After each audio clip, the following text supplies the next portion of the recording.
اعوذ باللہ من الشیطان الرجیم بسم اللہ الرحمن الرحیم رب اشرح لی صدری ویسر لی امری واحلل عقدۃ من لسانی یفقہوا قولی رب زدنی علما۔ السلام علیکم دوستو، آج میں آپ کی خدمت میں اللہ تعالیٰ کے نیک بندوں کا ذکر لے کر آئی ہوں۔ اللہ کے نبیوں، پیغمبروں اور ولیوں کا ذکر اللہ تعالیٰ نے خود قرآن مجید فرقان الحمید میں بار بار کیا ہے، اور اللہ کے نیک بندوں کا ذکر کرنا اور سننا بھی ایک عبادت ہے۔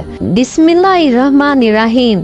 بارے الہا، میں تیری رحمت کے ساتھ تیرے عذاب سے، اور تیری خوشنودی کے ساتھ تیرے قہر و غضب سے، اور تیرے ذریعے تیری ناراضگی سے پناہ مانگتی ہوں۔ تیری تعریف بلند ہے، تو ویسا ہی ہے جیسا کہ تو نے خود اپنی ثنا بیان کی، اور بیان کرنے والوں کے بیان سے تیری تعریف اور ثنا بالاتر ہے۔ بے شک خدا جو چاہتا ہے وہی کرتا ہے، وہ رب تعالیٰ کسی انسان کا پابند نہیں، اگر کوئی اسے ناراض ہے یا راضی، اللہ کو کسی کی پرواہ نہیں، وہ بے نیاز ہے۔ ایک دن ایک معروف کمپنی کے ملازمین اپنے دفتر پہنچے تو ان کی نظر دروازے پر لگے ہوئے ایک نوٹس پر پڑی۔ اس پر لکھا ہوا تھا کہ کل رات وہ شخص جو کمپنی کے اور آپ کی بہتری اور ترقی میں رکاوٹ تھا، انتقال کر گیا ہے۔ آپ سب سے درخواست ہے کہ اس کی آخری رسومات اور جنازے کے لیے کانفرنس روم میں تشریف لے جائیں، جہاں اس کا مردہ جسم رکھا ہوا ہے۔ یہ پڑھتے ہی پہلے تو سب اداس ہو گئے کہ ان کا ایک ساتھی ہمیشہ کے لیے ان سے جدا ہو گیا ہے، لیکن چند ہی لمحوں بعد انہیں اس تجسس نے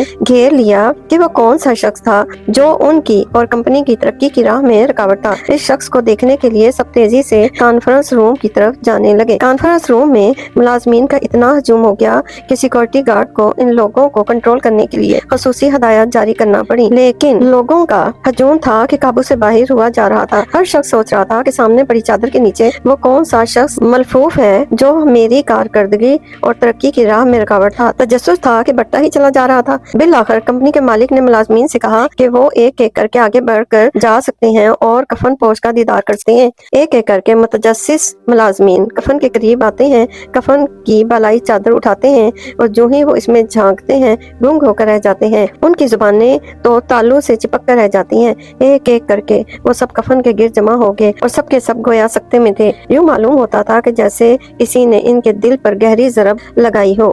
دراصل کفن میں ایک آئینہ رکھا ہوا تھا، اور جو بھی کفن کے اندر جھانکتا وہ اپنے آپ کو دیکھتا۔ آئینے کے ایک کونے پر ایک تحریر تھی: دنیا میں صرف ایک شخص ہے جو آپ کی صلاحیتوں کو محدود کر سکتا ہے، یہ آپ کی ترقی کی راہ میں رکاوٹ بن سکتا ہے، اور یہ وہ شخص ہے، یہ آپ خود ہیں، اور وہ شخص آپ خود ہیں۔ آپ کی زندگی میں تبدیلی آپ کے باس کے تبدیل ہونے سے، آپ کے دوست احباب کے تبدیل ہونے سے، آپ کی فیملی کے تبدیل ہونے سے، آپ کی کمپنی کے تبدیل ہونے سے، آپ کی رہائش کے تبدیل ہونے سے، یا آپ کے معیار زندگی کے تبدیل ہونے سے نہیں آتی۔ آپ کی زندگی میں اگر تبدیلی آتی ہے تو صرف اس وقت جب آپ اپنی صلاحیتوں پر اعتبار کرنا چھوڑ دیتے ہیں، ناممکن کو ممکن اور مشکلات کو چیلنج سمجھنے لگتے ہیں۔ اپنا تجزیہ کریں، اپنے آپ کو آزمائیں، مشکلات اور نقصانات اور ناممکنات سے گھبرانا چھوڑ دیں، فاتح کی طرح سوچیں اور فاتح بنیں۔ زندگی میں آپ کی کامیابی کا واحد دار و مدار اسی بات پر ہے کہ آپ زندگی کا سامنا کس طرح کرتے ہیں۔ شب معراج میں سرور کائنات رسول خدا صلی اللہ علیہ وآلہ وسلم نے جو عجائبات دیکھے، ان میں سے ایک یہ دیکھا کہ رسول خدا صلی اللہ علیہ وآلہ وسلم نے دیکھا کہ ایک فرشتے کو دیکھا کہ جس کے پر جلے ہوئے تھے۔ یہ دیکھ کر فرمایا کہ اے جبرائیل علیہ السلام، اس فرشتے کو کیا ہوا ہے؟ اس کی کہ یا رسول اللہ صلی اللہ علیہ وآلہ وسلم، اس فرشتے کو اللہ تعالیٰ نے ایک شہر تباہ کرنے کے لیے بھیجا تھا۔ اس نے وہاں پہنچ کر ایک شیر خوار بچے کو دیکھا تو اسے رحم آ گیا، اور یہ اسی طرح واپس آ گیا، تو اللہ تعالیٰ نے اسے یہ سزا دی کہ اس کے پر جلا دیے۔ یہ سن کر حبیب خدا رسول خدا صلی اللہ علیہ وآلہ وسلم نے فرمایا کہ جبرائیل علیہ السلام، کیا اس کی توبہ قبول ہو سکتی ہے؟ جبرائیل علیہ السلام نے عرض کی کہ قرآن پاک میں موجود ہے کہ یعنی جو توبہ کرے میں اسے بخش دیتا ہوں۔ یہ سن کر سرور کائنات رسول خدا صلی اللہ علیہ وآلہ وسلم نے دربار الہی میں عرض کی کہ یا اللہ، اس پر رحمت فرما، اس کی توبہ قبول فرما۔ اللہ تعالیٰ نے فرمایا کہ اس کی توبہ یہ ہے کہ آپ صلی اللہ علیہ وآلہ وسلم پر درود پاک پڑھے۔ آپ صلی اللہ علیہ وسلم نے اس فرشتے کو حکم سنایا تو اس نے اسی وقت 10 بار درود پاک پڑھا۔ اللہ تعالیٰ نے اس کے پر اور بال عطا فرمائے، اور وہ اوپر اڑ گیا، اور ملائکہ میں یہ شور برپا ہوا کہ اللہ تعالیٰ نے درود پاک کی برکت سے رحم فرمایا ہے۔ ایک مرتبہ کا ذکر ہے کہ حضرت ابراہیم ادہم رحمۃ اللہ علیہ دریا کے کنارے پر بیٹھے ہوئے اپنی گدڑی سی رہے تھے کہ اچانک وہاں سے ایک وزیر کا گزر ہوا۔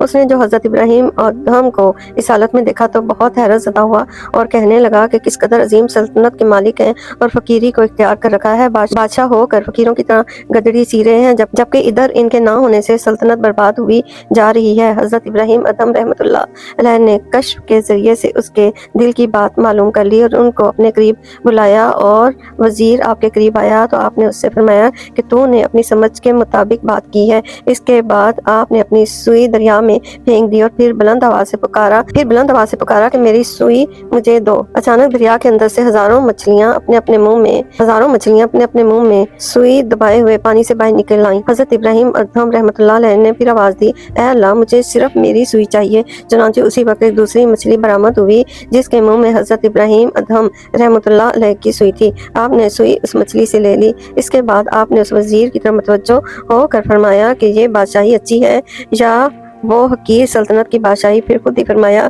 کہ یقیناً یہ بادشاہی حقیقی بادشاہی ہے اور سب سے اچھی ہے۔ یہ سن کر اور دیکھ کر وزیر نے معذرت کی اور اپنی راہ پر چل دیا۔ ملک شام کے غار میں درویش ہر وقت عبادت الہی میں مشغول رہتا تھا۔ اس کا نام خدا دوست تھا۔ دنیا کے جھگڑوں جمیلوں سے اسے کوئی سروکار نہ تھا۔ اس کی قناعت اور بے نیازی کو دیکھ کر سبھی لوگ اس کی عزت کرتے تھے اور عقیدت کے پھول اس کے قدموں پر نچھاور کرتے تھے۔ اس علاقے کا حاکم بڑا ظالم اور مرتم آزار تھا اور لوگ اس سے بہت نفرت کرتے تھے۔ یہ حاکم بھی کبھی کبھی خدا دوست کی زیارت کے لیے جایا کرتا تھا، لیکن وہ مرد خدا کبھی آنکھ اٹھا کر بھی اس کی طرف نہ دیکھتا تھا۔ ایک دن حاکم نے شکایتاً کہا کہ آپ اللہ کے نیک بندے ہیں، میں حاضر ہوتا ہوں، لیکن آپ نفرت سے میری طرف سے منہ موڑ لیتے ہیں۔ مانا کہ میں ملک کا بادشاہ نہیں ہوں، لیکن عزت میں کسی درویش سے تو کم نہیں ہوں۔ میں یہ نہیں کہتا کہ آپ مجھ سے کوئی امتیازی سلوک کریں، تاہم اتنی توقع ضرور رکھتا ہوں کہ آپ عام لوگوں جیسا سلوک میرے ساتھ کریں۔ خدا دوست نے جواب دیا کہ اے حاکم، کان کھول کر سن لو کہ اللہ کی مخلوق تیرے ظلم سے نالاں ہے۔ اگر تم اللہ کے بندوں کا دشمن ہے تو میں تیرا دوست کیسے بن سکتا ہوں؟ اور اگر میری تیری دوستی کی کوئی اور راہ نکل بھی آئے تو اس کا کیا علاج؟ کہ خدا تجھے دشمن سمجھتا ہے، اور خدا سے دوستی رکھنے والے کی اگر کھال بھی ادھیڑ دی جائے تو خدا دوست کے دشمن کا دوست نہیں ہو سکتا۔ خدا دوست نے جواب دیا کہ اے حاکم، کان کھول کر سن لے کہ اللہ تعالیٰ کی مخلوق تیرے ظلم سے نالاں ہے۔ اگر تو اللہ کے بندوں کا دشمن ہے تو میں تیرا دوست کیسے بن سکتا ہوں؟ اور اگر میری تیری دوستی کی کوئی راہ نکل بھی آئے تو اس کا کیا علاج؟ کہ خدا تجھے دشمن سمجھتا ہے، اور خدا سے دوستی رکھنے والے کی اگر کھال بھی ادھیڑ دی جائے تو وہ دوست کے دشمن کا دوست نہیں ہو سکتا۔ اور یہاں سے چلا جا اور احسان اور رحم پر کمر باندھ لے تاکہ کل کے خدا تیرے حق میں دعا کرے۔ اے بڑے چھوٹوں پر زور نہ دکھا، کیونکہ زمانہ ایک حالت میں نہیں رہے گا، اور میں تجھ سے کہتا ہوں کہ لوگوں کو نہ ستا، اگر گر پڑا تو لاچار ہو جائے گا۔ اے میرے رب، بے شک میں تیری بارگاہ میں فقیر ہوں، تیرے عذاب سے خائف ہوں اور تیری پناہ مانگتی ہوں۔ اللہ اکبر۔ کہ اللہ تعالیٰ ہم سب کو اپنے نیک اور برگزیدہ بندوں کے نقش قدم پر چلنے کی توفیق عطا فرمائے۔ اللہ تعالیٰ ہم سب کو حق و سچ کے ساتھ چلنے کی توفیق عطا فرمائے۔ ربنا آتنا فی الدنیا حسنۃ وفی الآخرۃ حسنۃ وقنا عذاب النار۔